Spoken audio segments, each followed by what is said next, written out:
Juan Iturri y Curro Ferraro. Como ustedes imaginarán, renuncio a intentar resumir los currículums de las personas que me acompañan en esta mesa, que tengo el honor como digo, de moderar, porque agotaría los 45 minutos que tenemos asignados simplemente con una aproximación.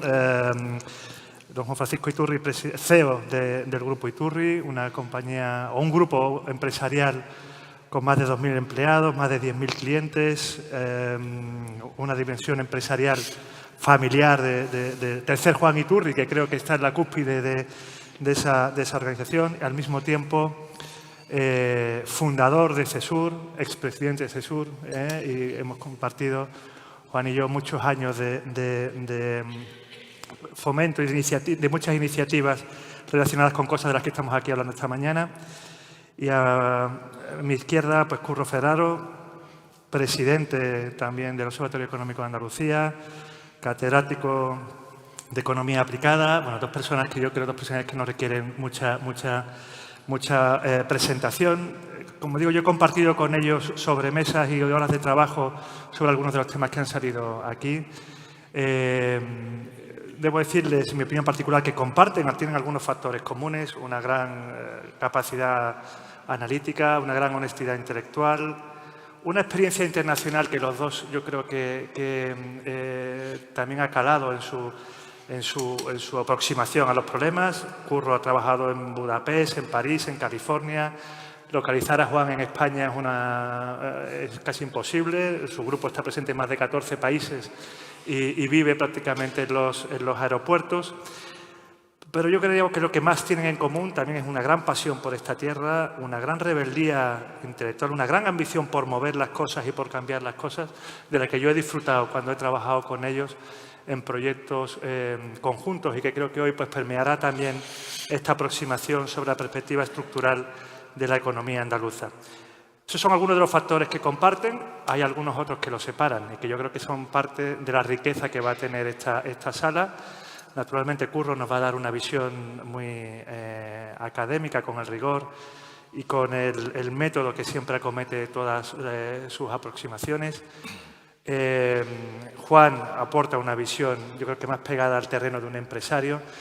Y esa complementariedad de esas dos perspectivas en el análisis de problemas comunes creo que es el atractivo que yo intentaré sacar cuando nos aproximemos a realidades comunes y que forma parte también de la complementariedad que desde el Observatorio Económico de Andalucía y su soporte académico y CESUR con la visión de los empresarios de Andalucía creo que tiene esta jornada compartida con estas dos instituciones.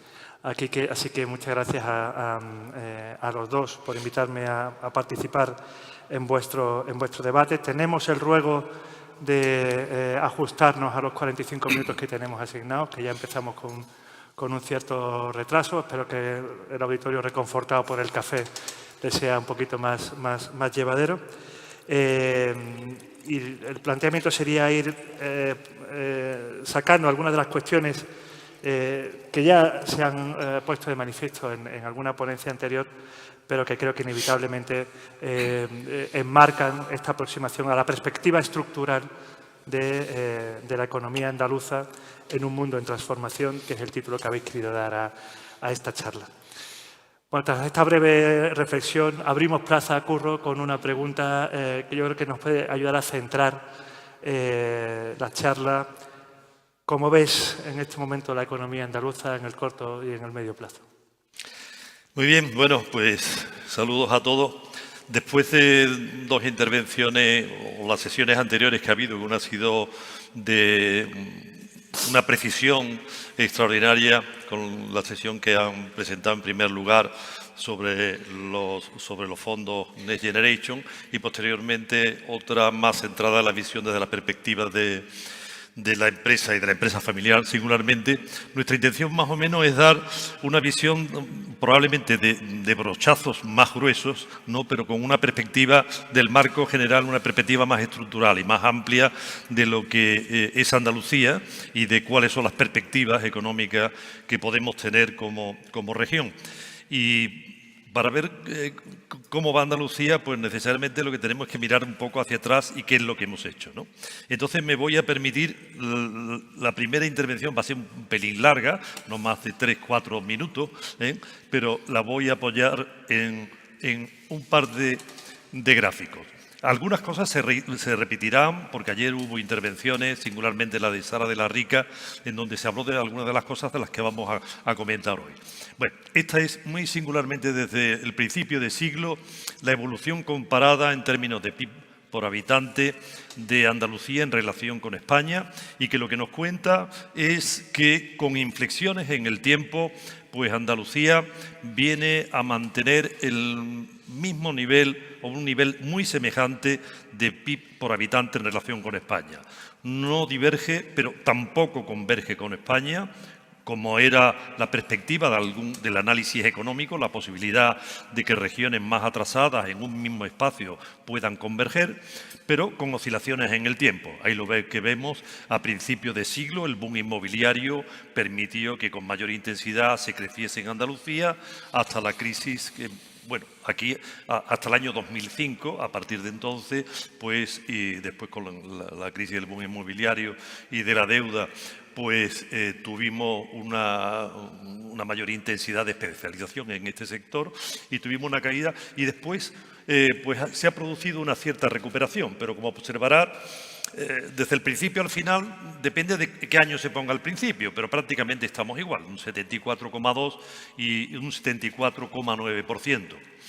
Quiero volver atrás a un cuadro que antes me he saltado, porque quiero también que se vea en algo que no tiene demasiada trascendencia, pero sí hay mucho debate público. ¿Y qué es lo que ha pasado en los últimos años, ¿no? Y lo que quería es llamar vuestra atención en términos de PIB. En el año 2015 era el 74,9, igual que lo es ahora, ¿no? Pero lo que quiero llamar la atención es que observen que España ha crecido casi todos los años, la mayoría de los años crece más que Andalucía. 3,8 frente a un 3. No, el primer año no, el segundo sí, el tercero también, el cuarto es una excepción, pero después España crece más, en el 2021 crece más España, en 2022 crece más España, en 2023 crece más España. Las diferencias más notables se encuentran en el año 2020, donde la pandemia tiene un impacto más intenso o ligeramente menos intenso en Andalucía que en España. Pero sin embargo, en PIB per cápita venimos más o menos a significar lo mismo, porque lo que ocurre básicamente es que, a diferencia de lo que venía siendo la costumbre desde hace varias décadas, es que el crecimiento demográfico es más intenso en Andalucía. En los últimos años el crecimiento demográfico andaluz es más reducido. Consecuentemente, en términos de PIB por habitante, se ve favorecida Andalucía porque tiene que repartir el PIB entre menos personas, ¿verdad? Quiero con esto llamar la atención porque en el ámbito de lo político, el debate si hay o no hay convergencia cada año, el hecho de que haya una décima más o una décima menos en términos de PIB per cápita se convierte en un motivo de político de una enorme importancia, cuando está sometido a hechos tan irrelevantes como que se haya aumentado un par de décimas más o menos en términos demográficos. Pero volviendo a lo que nos interesa, la idea que nos interesa es que, bueno, que Andalucía no converge y que sería previsible que convergiese, porque el análisis económico nos dice que en espacios que son abiertos, como es un país, o incluso en Europa, pues en donde hay básicamente las mismas instituciones y las mismas normas, en los espacios que tienen menor nivel de PIB per cápita, normalmente hay también un exceso de población no empleada, hay un aumento hay mayor paro, por lo cual la tendencia es que los parados se vayan a otras regiones o a otras comunidades donde hay más empleo, mientras que en las regiones con menor nivel de desarrollo también los costes suelen ser más bajos, consecuentemente atraería la inversión porque los costes, los laborales singularmente, pero también otros, pues serían más reducidos. Esos dos mecanismos de movimientos, de factores, del factor capital que tendría que venir más a Andalucía y del factor trabajo que tendría que ser expulsado por Andalucía, pues nos llevaría a un proceso de convergencia como ocurrió en la década de los 60 y los 70, donde vivimos este proceso y se produjo un proceso de convergencia. Y esto no se ha producido. Y esto no se ha producido así en Andalucía, ni se ha producido tampoco teniendo en cuenta que Andalucía ha recibido desde los final de los años 80 una cantidad de fondos europeos y también, no solamente europeos, sino también del resto de España, que deberían de haber favorecido un desarrollo y que consecuentemente debería haber aumentado proporcionalmente más nuestro nivel de PIB y nuestro nivel de renta, ¿no? En definitiva, no se ha producido esta convergencia que es esperada, que está en el centro del debate y de las preocupaciones, porque en la medida en que podamos converger, significa que tenemos más renta, que tenemos más empleo, que tenemos más posibilidad de tener más recursos públicos y que podemos atender al estado del bienestar de una forma más solvente, ¿no? Este es el debate, aunque no se plantee siempre en términos de convergencia, es lo que sostiene pues, la posibilidad de desarrollo desigual o un desarrollo más semejante a zonas más desarrolladas. Y, consecuentemente, nos preguntamos a qué se debe. Y, en parte, esto se explicó ayer, y aquí voy acabando. Y lo que se explicó ayer es que el factor determinante por los que crecen los países son por dos razones, o porque se aumenta el empleo o porque aumenta la productividad. Los economistas sabemos que a largo plazo lo determinante y el crecimiento es que esté sostenido por la productividad, porque eso significará que estamos especializándonos en actividades más competitivas, con una mayor base de capitalización, de tecnología más avanzada, ¿no? Y lo que nos encontramos es que en Andalucía el crecimiento de la productividad es, bueno, antes que eso, he puesto aquí la comparación se me olvidaba que la tenía aquí, y hago referencia, antes lo he comparado con España, ahora comparo el PIB per cápita de Andalucía con, además de España, que ahora sale la curva un poco más aplanada, porque lógicamente la escala de ordenada es más pequeña. La comparo con la Unión Europea, con la OCDE y con Estados Unidos también. Y claro, aquí lo que observamos es que lo que se produce en el tiempo es divergencia tanto con la Unión Europea como con la OCDE como con Estados Unidos. Ya se vio con anterioridad que esa divergencia se produce en España, teniendo en consideración que el comportamiento de Andalucía a largo plazo es semejante al de España, pues también se produce divergencia en términos de PIB por habitante con las referencias de Estados Unidos, OCDE o la Unión Europea. Y esto se subraya con la representación de la productividad del trabajo por persona, El trabajo por persona, la productividad por persona ocupada en Andalucía evoluciona de una manera tan poco favorable de que en los últimos 5 años ha disminuido un 5,9% la productividad. Y si lo comparamos pues, con España, pues vemos que, teniendo en cuenta que era relativamente pobre el crecimiento de la productividad en España, pues el de Andalucía es también peor. Y si lo comparamos con la Unión Europea, pues también observamos cómo la distancia con la evolución que se sigue de media en la Unión Europea es más significativa. Bueno, aquí acabo ya, pero este es el escenario que nos da una idea de cómo estamos. Yo no vengo aquí, aunque algunos me tengan por ver solamente los problemas, pero a mí me parece que el marco de los 20 o 25 últimos años, explicado por las magnitudes económicas más relevantes, nos sitúan en lo que venimos haciendo. No nos estamos muriendo de hambre, pero evidentemente no estamos progresando adecuadamente. Pero yo creo... ¿Se me oye? Yo creo que la foto es todavía peor, el burro.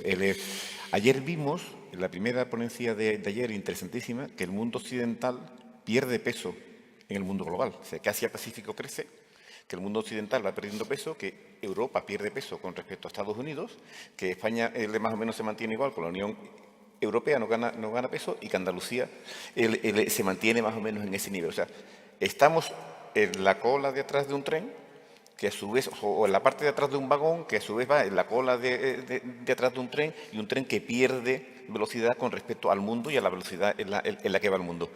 Y los que salimos fuera, Manolo, vemos que el mundo va a una velocidad mucho más rápida de la que estamos aquí. O sea, que no es que no estemos recuperando con España, no, es que nos estamos alejando del mundo a una velocidad bestial.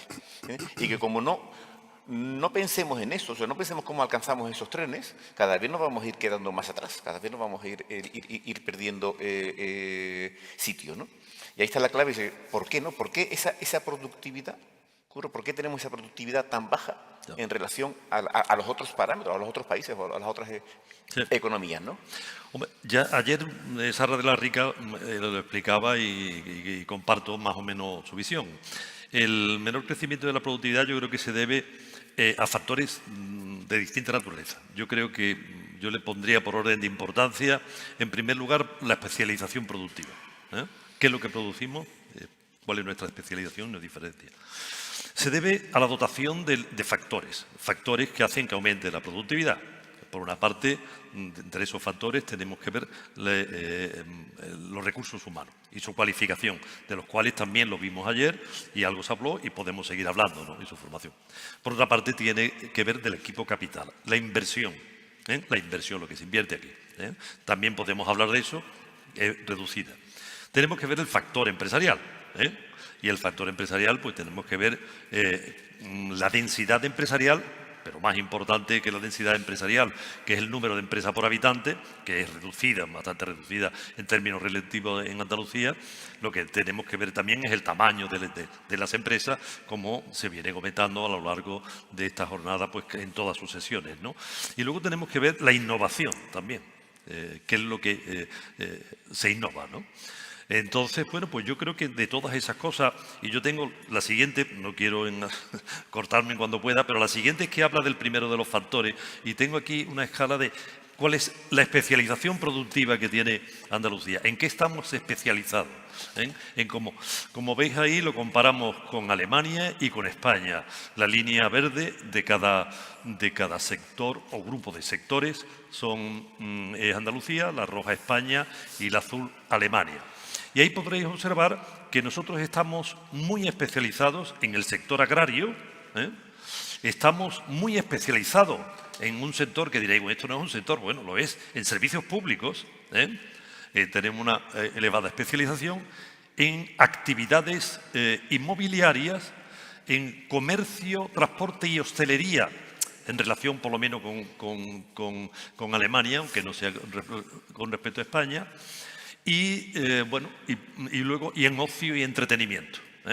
Por el contrario, tenemos una baja especialización en información y comunicaciones, en actividades financieras y seguros y sobre todo en actividades profesionales, científicas y técnicas. Por supuesto, también lo tenemos en industrias globalmente y singularmente en industrias manufactureras. Bueno, tenemos una especialización en algunos sectores, repito, los más significativos: agricultura, servicios públicos, actividades inmobiliarias, comercio, transporte y turismo, que en general tienen baja productividad. Son sectores intensivos en mano de obra y poco intensivos en equipo capital, poco intensivos en recursos humanos altamente cualificados. Esta especialización de baja productividad pues, nos lleva finalmente a que nuestro crecimiento es menos intenso en el largo plazo. Este es nuestro modelo productivo, un modelo productivo que nos hemos dotado. Algunos, y yo creo que muchos andaluces creen que, bueno, que esto es lo único que sabemos hacer: turismo y agricultura, y construcción y servicios públicos, ¿no? Sin embargo, bueno, yo creo que somos capaces de hacer muchas más cosas. De hecho, hacemos muchas más cosas, pero no con la suficiente intensidad, ¿no? Yo creo que aquí se encuentra la primera explicación y ya me paro. Porque... Claro, ahí hay como una maldición. Claro, ayer veíamos también en la presentación de Sara que la productividad es mucho más alta en industria que en el resto de los sectores y es mucho más alta conforme crece el tamaño de la empresa, ¿no? Entonces, si esos dos ejes... Esos son dos ejes que no tenemos, ni tenemos empresas grandes, ni tenemos empresas en el sector industrial, ¿no? Yo me preguntaba, ¿por qué? ¿No? Y antes salía el debate, ¿por qué ¿Por qué no tenemos empresas en esos sectores? ¿No? Y yo creo que viene mucho de la historia y viene mucho de cómo hemos tratado a la industria en Andalucía. Yo pensaba hoy, si a cualquiera de vosotros heredáis de un tío mañana una planta industrial con 1000 personas en Andalucía, ¿qué sería? ¿Una alegría o sería un disgusto? O sea, si mañana tenéis así 1000 personas trabajando en una manufactura aquí en Andalucía, y diréis, qué bien, esto es estupendo. O diría, vaya lío que tengo. Eso lo tenemos todos y lo tenemos por historia. Y tenemos mucha familia industrial en Andalucía que ha dejado de invertir en la industria, que sigue invirtiendo igual en otros sectores. Pero tenemos muchos casos de gente que tuvo industria y que dice, ya no tengo una industria más. No se me ocurre montar una industria. Y no se me ocurre montar una industria grande. Yo me he equivocado en un tamaño muy micro, ¿no? Pero lo reflexionaba. Tenemos ahora un problema que no podemos crecer, la fabricación de calzado, porque ya hay un momento de calzado militar, nosotros hacemos calzado militar, tenemos que crecer, hay un buen momento, no podemos crecer. ¿Entiendes? Y no podemos crecer porque necesitamos los permisos, necesitamos pendiente de los ayuntamientos, pendiente de todos los líos administrativos y no avanzamos. Yo en un momento dado decidí, en vez de tener dos fabriquitas pequeñas, tener una mediana. Porque me pareció, oye, pues una mediana es más efectiva, tiene una mejor productividad, lo vamos a hacer mejor. Pero fue un error. Fue un error porque con dos pequeñas por lo menos vamos cambiando de una a otra. Tenemos un cierto juego. Tener una mediana estamos atados. Y ahora mismo no podemos hacer nada. O sea, nosotros el año pasado, Curro, si hubiéramos podido aumentar la capacidad de producción, hubiéramos facturado un 20% más con el mercado que tenemos hoy, pero no podemos. Entre la dificultad, y ya me estoy enrollando mucho, claro, entre la dificultad de encontrar a la gente, pero la dificultad de los permisos nos tiene totalmente atados. Entonces, yo creo que ahí hay un factor importante, o sea, hay una desincentivación. Eso. al crecimiento empresarial, el crecimiento industrial, bárbaro. Sí, claro. Sí. Se hablaba antes de ese minifundismo empresarial como una restricción a la productividad. Tú has hablado alguna cosa muy interesante, Curro, de la especialización productiva del turismo. Un tema muy de moda. ¿Tú crees sinceramente que la especialización del turismo es mala para esta tierra? Bueno, yo creo que lo malo y bueno, las cosas son todas relativas, ¿no? Como antes he dicho, que como si las empresas agrícolas fuesen malas o la de la construcción, en absoluto. Yo respeto a cualquier empresa, me parece que es meritorio montar cualquier tipo de empresa, ¿eh? Yo no hay aquí ninguna condena singular y desde luego en cada uno de estos sectores hay empresas de constructoras fantásticas, hay empresas agrícolas fantásticas y también habrá servicios públicos fantásticos, probablemente, ¿no? Pero, por tanto, el turismo no es que sea malo o bueno, ¿no?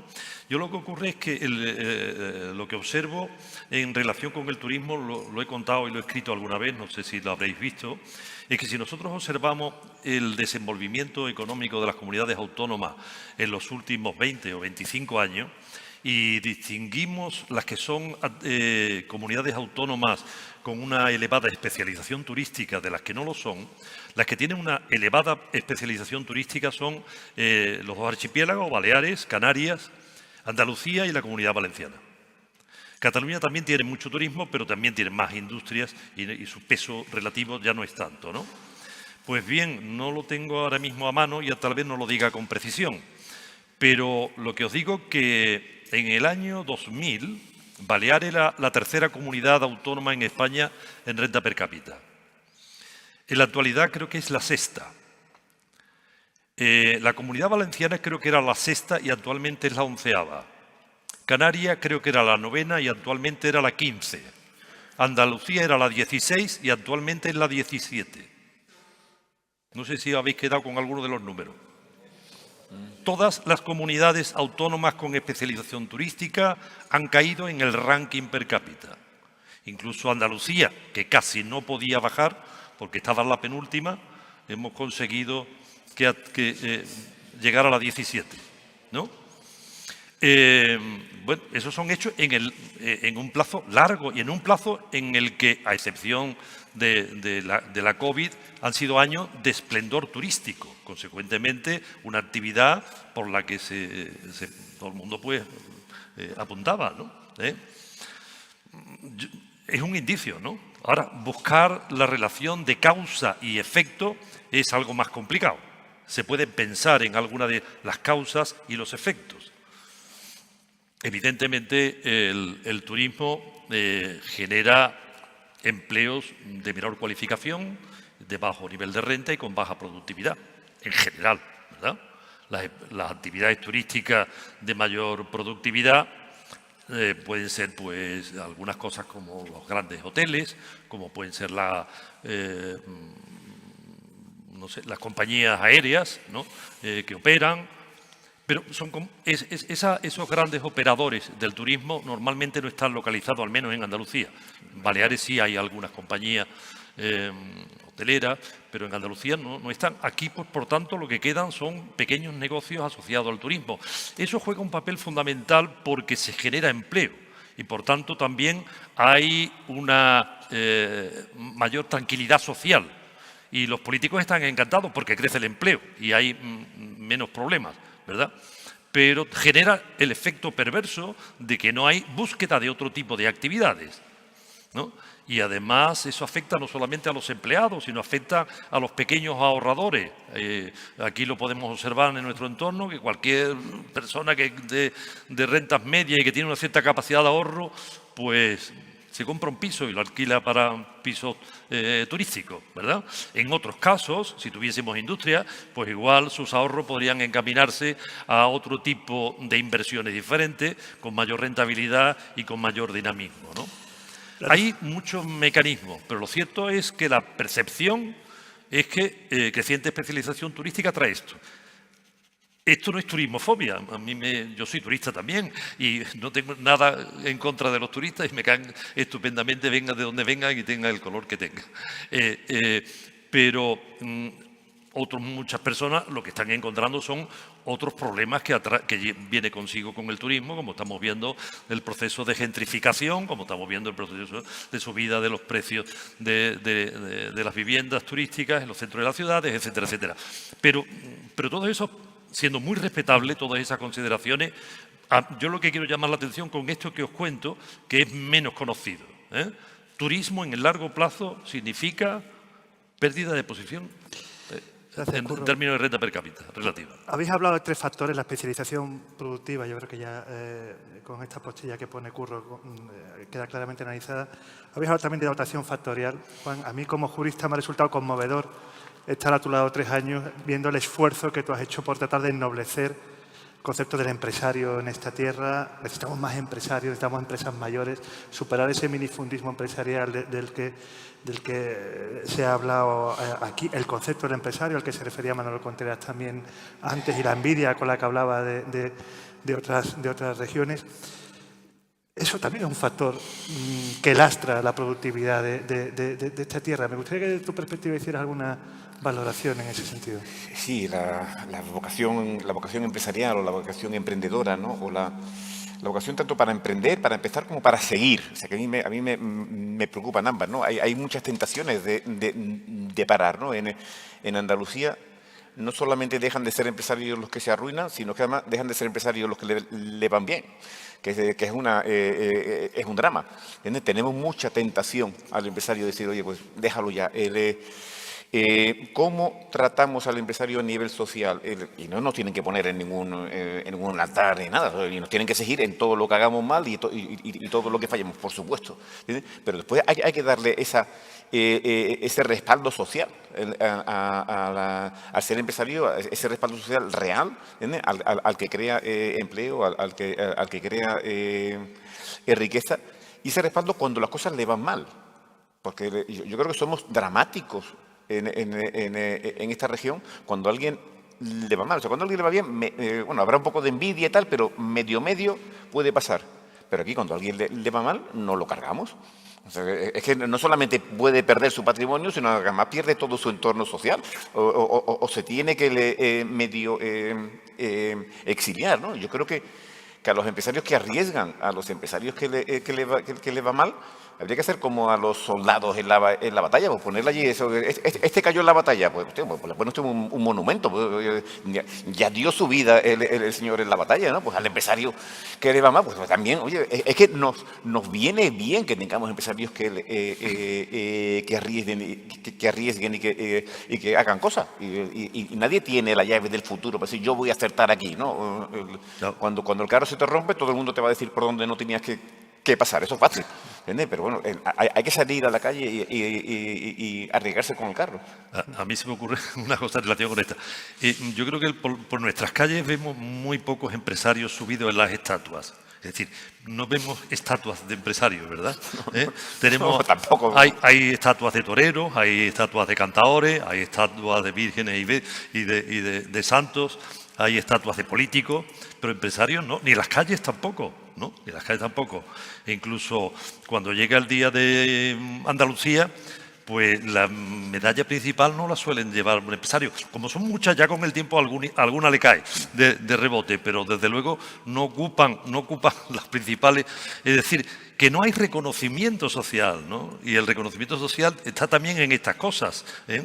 Es que un empresario, por muy importante que sea en Sevilla, que la ciudad que tenemos más cerca, es menos importante que el que de una cofradía de Semana Santa, pongamos por casos, ¿no? Entonces, bueno, vivimos de incentivos. Los incentivos económicos están claros y son comunes, pero hay otros incentivos humanos y que a todo el mundo le gustan, que ser admirados, ser queridos por sus semejantes que tiene alrededor. Y estas manifestaciones de cariño se manifiestan en símbolos como estos, ¿no? Y no son frecuentes. En otros países son bastante más frecuentes, claro. No sé si desde el punto de vista de la dotación factorial de esta tierra queréis añadir algo. A mí me gustaría también que dedicásemos unos minutos a hablar de la calidad institucional. Bueno, pero antes yo creo que también la educación, ¿no? También ha salido aquí la educación como... O sea, ayer Sara lo contaba muy bien, o sea, cómo nos afecta la calidad educativa, ¿no? Y que es algo bestial, o sea, cómo esa formación profesional, que sea una asignatura pendiente de las empresas medias, ¿no? Que creo que las empresas grandes lo llevan haciendo más tiempo, creo que las empresas medias tenemos que, o nos hemos apuntado a ese carro más tarde, cómo nos tenemos que comprometer con eso, cómo nos tenemos que comprometer con la formación y cómo esa relación entre las instituciones educativas y el empresario lo acercamos mucho más para que estemos alineados entre lo que se necesita y lo que formamos, ¿no? Tenemos una carencia formativa importante y o sea, ahora mismo aquí en esta comarca no se encuentra un soldador, o sea, no es que no se encuentre un ingeniero informativo, no, un soldador, un electricista del automóvil, no se encuentra, no hay. No se puede crecer en profesiones relativamente básicas porque no hay gente formada, no hay gente debidamente formada. O los que vienen de la universidad vienen con algunos conocimientos teóricos, pero lo fundamental, que es el análisis crítico, carece mucho. O sea, los que vienen de mi carrera, de administración de empresas, el análisis crítico de un balance o el análisis crítico de una situación, les cuesta la misma vida. Yo creo que tenemos que poner mucho empeño en cómo nos formamos a la gente y ayer salió. O sea, y los empresarios tenemos que ser menos rata para pagar mejor, para fomentar eso y para que la gente crezca, ¿no? Sí, sin duda. Y esa es otra de las cosas en las que sé que desde CESUR habéis venido trabajando, impulsando con una vocación transgeneracional también. ¿Tú, Curro, desde el punto de vista de la dotación factorial, quieres añadir alguna reflexión? ¿Nos podemos pasar? ¿Perdona? Sí, no, pasamos.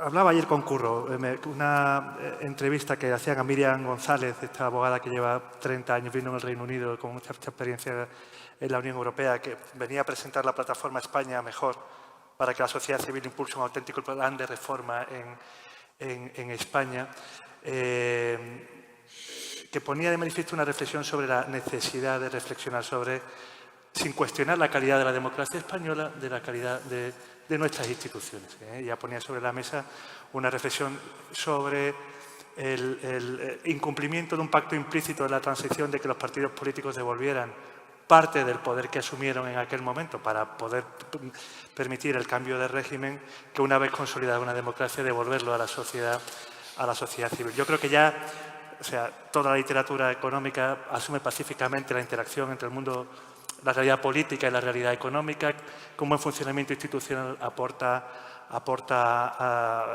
tiene resultados económicos y es uno de los factores por los que fracasan los países y las sociedades. Los dos, sé que tenéis una altísima inquietud por esta realidad institucional, y cuando preparaba con vosotros esta charla, los dos lo ponéis de manifiesto como un factor de los que lastran también la competitividad, a la altura de la especialización, la dotación factorial y la calidad institucional. Y me parece que estos minutos que quedan también sería muy interesante escucharos en este sentido.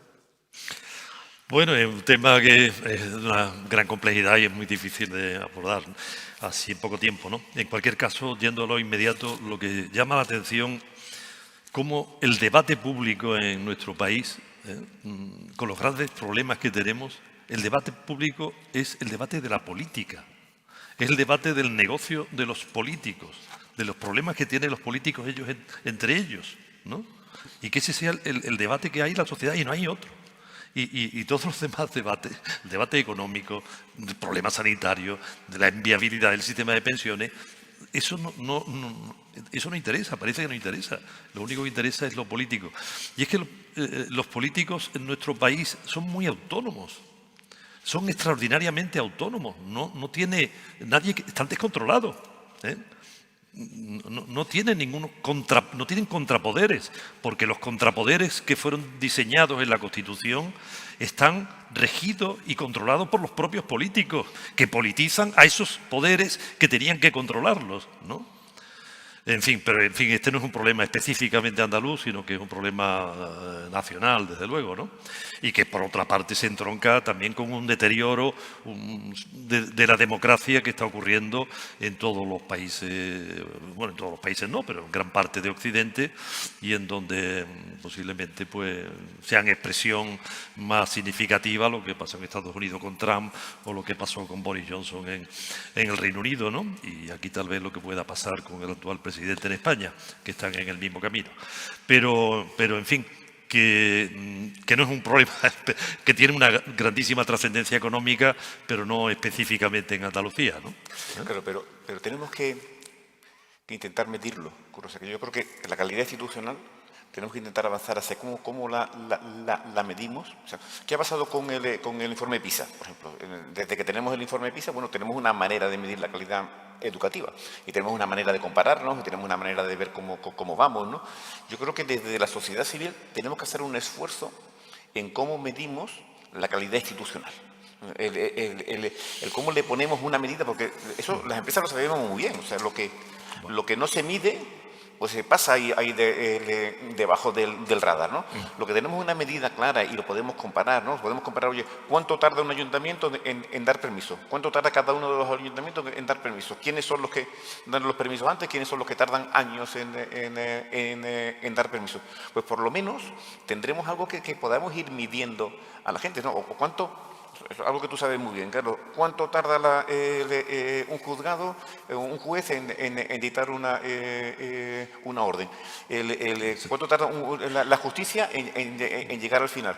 Yo creo que desde la sociedad civil tenemos que ayudar a medir eso, ¿no? Tenemos que ayudar a ponerle números que después harán más caso o menos caso, pero por lo menos ya tenemos unos números que no es una queja genérica, sino que podemos ir comparando, podemos comparar la evolución, podemos comparar unos sitios con otros, unos agentes con otros, y que nos permita intentar mejorar algo, intentar mejorar alguna cosa.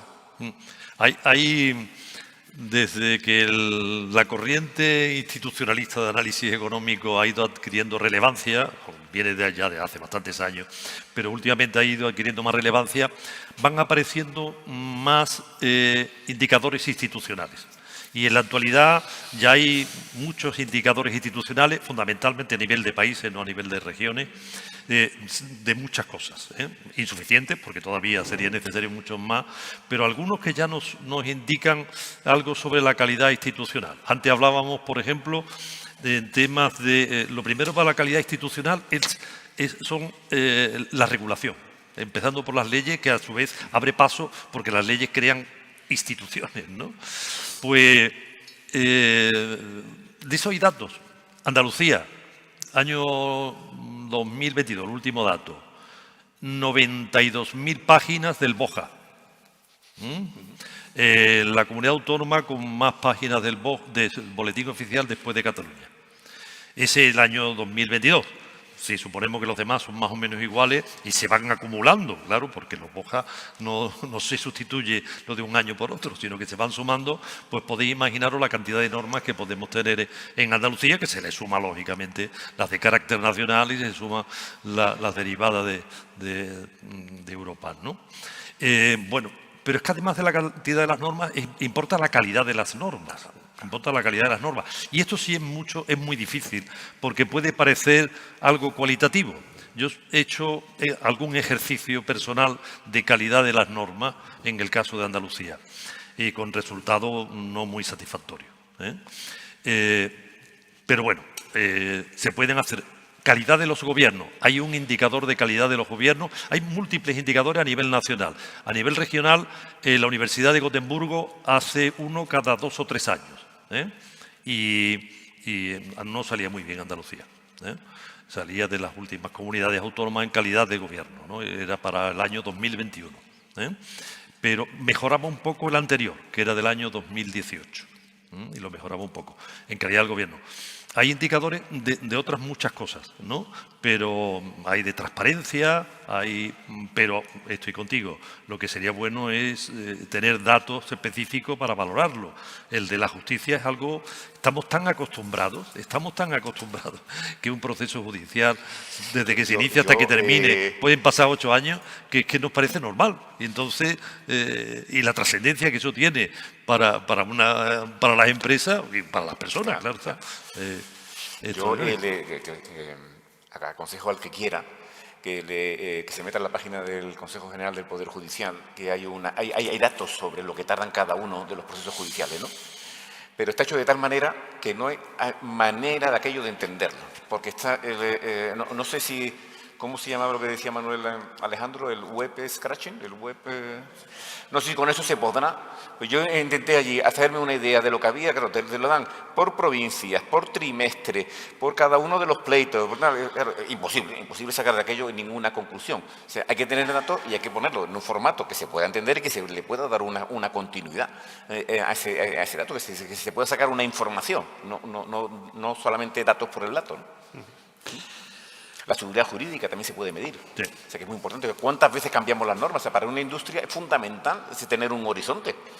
Yo invierto aquí y sé que tengo un horizonte de normativo. Las normas pueden ir cambiando, pero con un cierto tiempo. No me lo cambian aleatoriamente y en cualquier momento, ¿no? Os pido disculpas porque necesariamente muchos de los temas que estamos tratando, la aproximación es superficial porque tenemos poquísimo tiempo, ¿no? Habéis hablado de la eficiencia judicial como una de las claves de nuestras buenas instituciones. Este sería un tema que daría, precisamente con la amenaza institucional que estamos viviendo en este país en este momento, para tratarlo con muchísimo detalle, porque creo que es un momento crítico. Yo lo digo como jurista, que puede afectar a la confianza, a la capacidad competitiva de este país, a la productividad, y que sin duda daría... Pero tenemos que dejarlo ahí. A mí me gustaría sacar un tema más antes de haceros una pregunta final. Se habla mucho en la primera ponencia de hoy sobre los fondos Next Generation, una aproximación a las políticas de fomento en Andalucía también. Tú sufres la maldición de la red, de que lo que uno publica o lo que uno queda ahí para siempre. Leía una entrevista que te hacían en El País en el año 2003, que el titular era: en este país mucha gente se cree que quien más gasta es quien mejor gobierna. Que me hacía, no sé si te acuerdas de esa referencia, pero en El País en el 2003 la ley decía que, perdón, que mucha gente se cree que quien más gasta es quien mejor gobierna. Te lo utilizo como pretexto para preguntarte por tu opinión sobre las políticas de fomento empresarial también y su incidencia sobre la productividad en Andalucía. Sí, hombre, es lógico preguntarse que cómo podemos ir económicamente mejor, ¿no? Yo creo que para ir económicamente mejor, lo que hemos estado desgranando sin mucho orden probablemente, pues son muchos factores, porque la realidad que tenemos ahora no es consecuencia de un factor, sino de muchísimos factores, como casi todos los hechos sociales que se interrelacionan, ¿no? Y entre ellos pues puede estar pues los gobiernos, y los gobiernos pueden hacer algo, claro, pueden hacer algo como pueden hacer, por supuesto, los empresarios, como pueden hacer las personas, los jóvenes que se forman, etcétera, etcétera. Y los gobiernos pueden hacerlo con una política activa de fomento empresarial, ¿no? Y además las competencias regionales en fomento económico son importantes. Hay competencias muy variadas de fomento empresarial. Yo llevo muchos años analizando la política de fomento empresarial y podría contar, sería una cosa muy larga, ¿no? Quiero decir esto, el que llevo muchos años, simplemente para deciros que lo que os traslado es algo muy resumido de la observación de muchos años, ¿no? Y yo creo que la política de fomento empresarial, ha habido en Andalucía muchísimos planes de desarrollo económico, muchísimos planes de desarrollo industrial, de desarrollo comercial, desarrollo turístico, de innovación, del comercio internacional, etcétera, etcétera. Muchos planes, algunos de los cuales estaban muy bien, y han estado bien dirigidos, bien enfocados. Algunos con el tiempo se han demostrado que su orientación no era correcta y otros pues a lo mejor no han sido buenos, ¿no? Pero ha habido muchísima literatura de planificadora y programática. Pero mi impresión después de todos los años es que esos planes son más retórica que otra cosa. Esos planes yo creo que responden más a la necesidad de los políticos de decir, tengo un plan. Yo tengo un programa hecho y ahí está escrito. Y digo que es más retórico porque la ejecución de los planes en muchos casos no se corresponden para nada con lo que está planificado. Pero es que además, como no se evalúa, o la evaluación es meramente financiera en el sentido de se ha gastado lo que está previsto, pues el Parlamento no está interesado para nada, los grupos de la oposición no están interesados para nada, ni en discutir los planes cuando se presentan, si son correctos los objetivos, los medios, los instrumentos, las dotaciones financieras, como mucho menos en evaluar si lo que se ha hecho ha servido o no ha servido. Son realmente, por tanto, yo creo que tienen una función bastante más retórica. Y la política específicamente de fomento empresarial, yo creo que tiene un alto contenido mimético con la política social, en el sentido de que trata de ayudar a los pobres, a los necesitados. En este caso, mucha atención a las pymes, porque las pobrecitas pymes hay que ayudarlas, ¿no? Consecuentemente, y menos atención a empresas de otra dimensión y a favorecer. Y mucha redistribución con muchas subvenciones. Cuanto más troceaditas, mejor, porque llegan a más gente que tienen que agradecerla, ¿no? Y, consecuentemente, juegan un rol más político que otra cosa. No digo que no sirva para nada. Yo creo que sirve en muchos casos para engolfar a algunos empresarios que están más pendientes de la subvención que de su actividad productiva, ¿no? No es la cosa tan simple, es más compleja y como es la última intervención, me conocéis casi la mayoría, que soy una persona crítica, pero no soy ni una persona, no pretendo ser negativo, yo soy optimista y creo que en el futuro de Andalucía, pero valorar críticamente la realidad yo creo que es un paso fundamental para poder hacer cómo podemos cambiar las cosas y cómo podemos ir mejor, ¿no? Juan, empezaba Curro y con esto terminamos una última pregunta diciendo que no convergemos. Te lanzo una pregunta final. ¿La convergencia es posible en Andalucía? Es totalmente posible, sí. Ahí la pregunta es si queremos converger. O sea, ¿quiere Andalucía converger? Y yo... Esa pregunta es retórica, por supuesto. No es retórica, no. O sea, yo me la he hecho muchas veces, Yo que me he sentido muy raro en Andalucía, o sea, cuando uno se pasa la vida viajando y levantándose por la mañana y llegando tarde, y yo pasaba antes por la Plaza del Salvador, cuando llegaba por la noche veía a todo el mundo tomando allí cervecita, yo decía, yo soy un bicho raro, yo estoy equivocado, o son ellos los bichos raros, y yo me lo planteo seriamente, o sea, ¿quiere el andaluz medio converger? O aquí hay tal calidad de vida, se vive tan bien, y hemos hablado de la sociología del bien vivir, se vive también que no están interesados, o sea, que queremos converger con España, con Europa, con Estados Unidos, y en eso de la calidad de vida es difícil medir la calidad de vida, ¿no? Es difícil medir lo ancho que es la vida, pero es relativamente fácil medir lo largo. O sea, la calidad de vida es un poco más complicado, lo largo, la esperanza de vida, es relativamente fácil medirla. Y España y Andalucía tienen una esperanza de vida muy buena. O sea, señal que aquí se vive bien. O sea, tienen, no solamente muy buena, tienen 3 años más de esperanza de vida que Alemania. Alemania, que está ahí. Sí, y pasar de los 81 a los 84 no será muy importante cuando uno tiene 20 años, cuando se acerca ya es importante, ¿eh? O sea que uno piensa así, o sea, tenemos 6 años más de esperanza de vida que Estados Unidos. 6 años más. Digo, oye, ¿queremos converger con Estados Unidos? O sea, si mañana nos preguntan, oiga, vamos a converger en Producto Interior Bruto con Estados Unidos, pero a cambio vamos a vivir 6 años menos.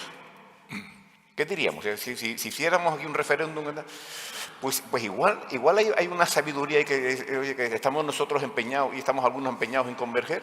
Y hay mucha gente que dice, no, virgencita, déjame como estoy, que estoy muy bien. La pregunta que te está haciendo Curro, y que ya le conozco, ¿es esto sostenible? O sea, la calidad de vida que tenemos, que está apoyado mucho en transferencias, ¿es sostenible? ¿Se la podemos mantener en el tiempo? ¿La vamos a poder mantener mucho tiempo? ¿Es sostenible la cohesión social con una división entre gente muy preparada, como habíamos, y gente con muy poca formación? ¿Vamos a mantener una sociedad unida ahí? Cuando tengamos todos los ataques que estamos teniendo hacia el sistema democrático que hablaba ayer Javier, oye, ¿lo va a resistir la sociedad? ¿Vamos a aguantar con esa división? Entonces, ahí es para mí el gran problema. ¿Es posible? Sí, si queremos. Muy bien, eso es lo que algún filósofo andaluz llama la paradoja de la satisfacción, de cómo conviven esa pobreza relativa y ese elevado nivel de felicidad. Sé que se han quedado muchísimos temas en el tintero, pero tengo ya a José Luis mirándome con cara combinatoria para que pongamos punto final a este. Espero haber molestado vuestras intervenciones lo menos posible, porque han sido utilísimas y no sé si hay tiempo para alguna intervención o si queréis lo dejamos aquí. Ahí.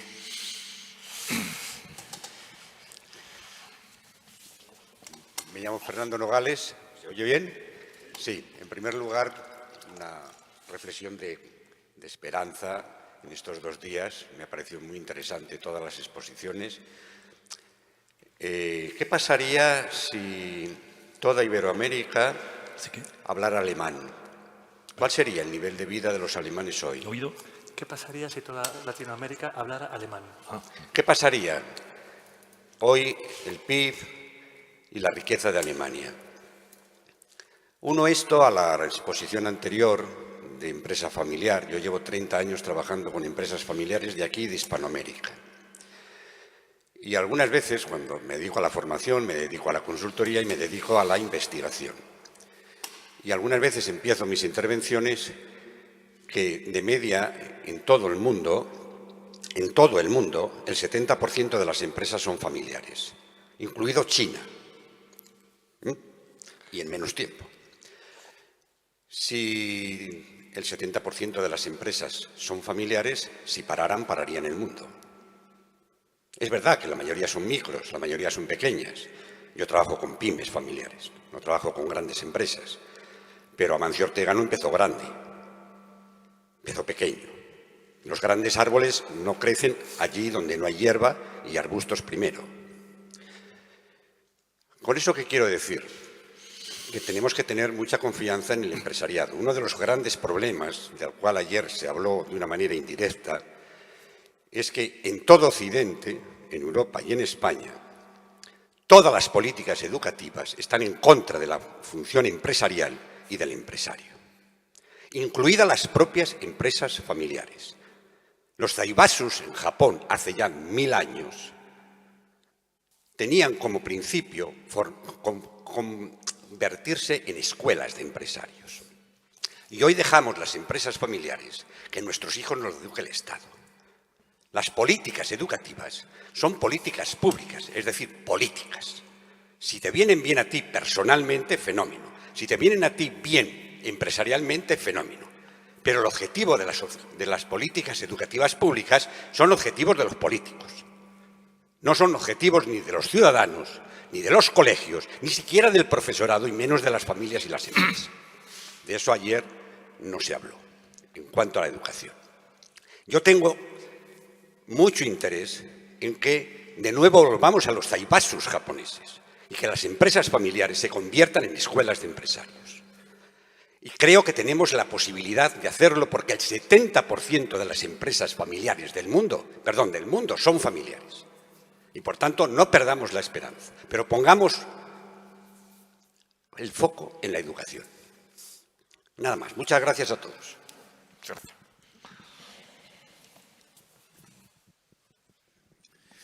Muchas gracias, Juan, Carlos y Curro, por vuestras exposiciones y vuestros análisis y vuestras reflexiones, que a mí me resultan tremendamente interesantes y útiles. Aprovechando en primer lugar el gráfico que has puesto Curro, yo creo que es una cuestión de estructura económica, pero que no es fatal. Es decir, que no es necesariamente así, en el sentido en que no tiene por qué disminuir el turismo en términos cuantitativos, en términos absolutos. Sí que deben aumentar otros sectores para que los porcentajes evolucionen hacia empleo más estable, más remunerado, más formación, más I, más D, más I, más productividad y, por tanto, eso haga converger. No a costa de los que ya existen muy desarrollados, sino a costa del crecimiento de los que no están tan desarrollados, en primer lugar. En segundo lugar, me ha hecho mucha gracia la reflexión de Juan de la calidad de vida en Andalucía y la esperanza de vida. Y quiero recordar que hay un país con más esperanza de vida que España, que es Japón, 1 o 2 años más, con una altísima productividad, un altísimo nivel de industrialización respecto a otros sectores, y no hay un quid pro quo, o mejor dicho, no es una cuestión de elección o calidad de vida de la cerveza en El Salvador o esperanza de vida. No. Creo que es compatible una calidad de vida espectacular en el aspecto ocio y una gran esperanza de vida, o mejor dicho, y una gran productividad que a su vez lleve a una mejora del nivel de vida de todos los demás, de la formación, de la desigualdad, de la igualdad de oportunidades, de la calidad empresarial, de la calidad institucional, etcétera, no a costa de la esperanza de vida. Claro, y además eso sería sostenible, ¿no? O sea que probablemente, Javier, la diferencia entre Japón y España es que Japón tiene una esperanza de vida y una calidad de vida sostenible, aunque ha pasado una crisis larga, ¿no? Y España, como decía antes, probablemente no sea sostenible. En el tiempo, sin transferencia, no lo podremos mantener. Pues muy bien. Bueno, muchas gracias a todos.